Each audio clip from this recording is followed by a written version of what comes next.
Welcome once again to my channel. In this lesson, we're going to be discussing dimensions. And then in mechanics, you have three base dimensions, namely, we have mass, length, and time. And when solving problems on dimensions, we represent mass with m, we represent length with l, and then we represent time with t. So the question I want to ask is, why do we use only these three quantities when discussing dimensions? So the reason is because most physical quantities in mechanics can be completely expressed using only these three fundamental dimensions. So let's go ahead and discuss the dimensions of the following physical quantities.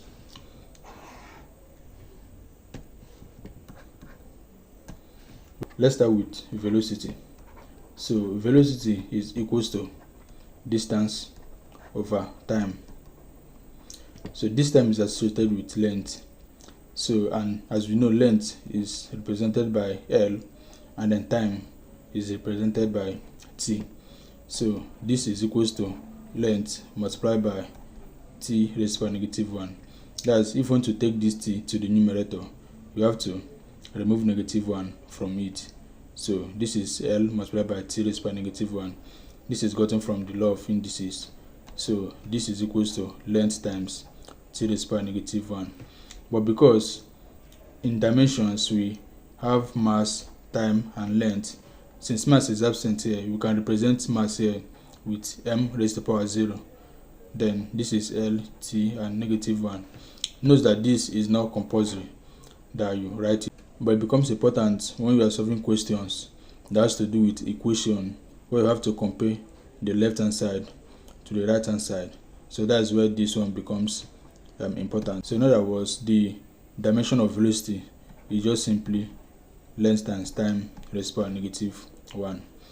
So let's discuss the second physical quantity. So what we have here is acceleration. So acceleration is equal to change in velocity over time. So the dimension of velocity, as we've gotten earlier, is length times time raised to the power -1, then over the dimension of time, which is over t. So this is equals to L times T raised to the power -1 multiplied by, now if you want to take this t to the numerator, it's going to be T raised to the power -1. So this is going to be equals to L, then multiplied by t, then -1 plus -1 is equals to -2. So this is the dimension of acceleration. So let's go to the third physical quantity we have. So we're going to discuss force now. So force is equals to mass times acceleration, and mass is represented by m, then multiplied by acceleration is this dimension that we've gotten here. So this is length times time raised to the power -2. So in combining them, we have mass multiplied by L, then T raised to the power -2. And so this is the dimension for force.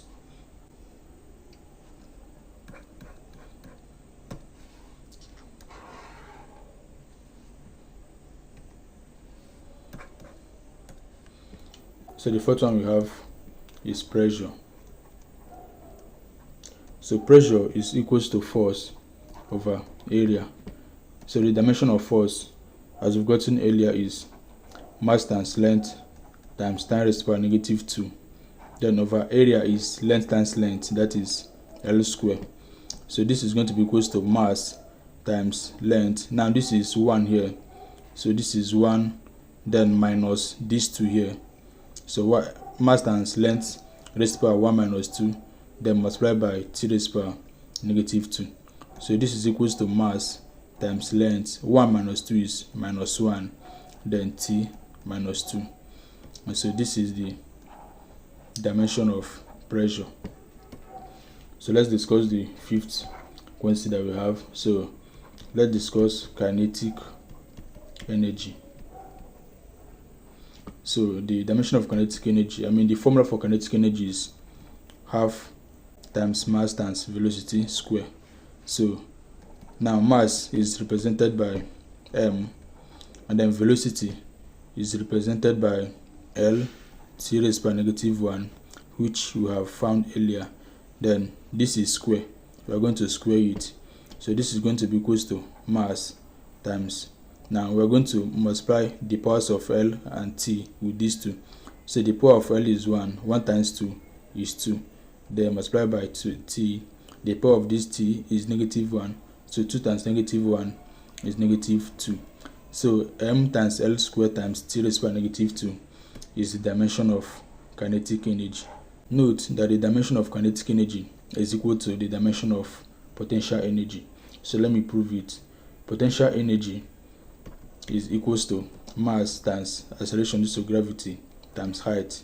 So mass is represented by m, then multiplied by acceleration due to gravity, which is acceleration that we have found earlier, is L T raised power -2, then multiplied by height, which is length, so we represent it as L.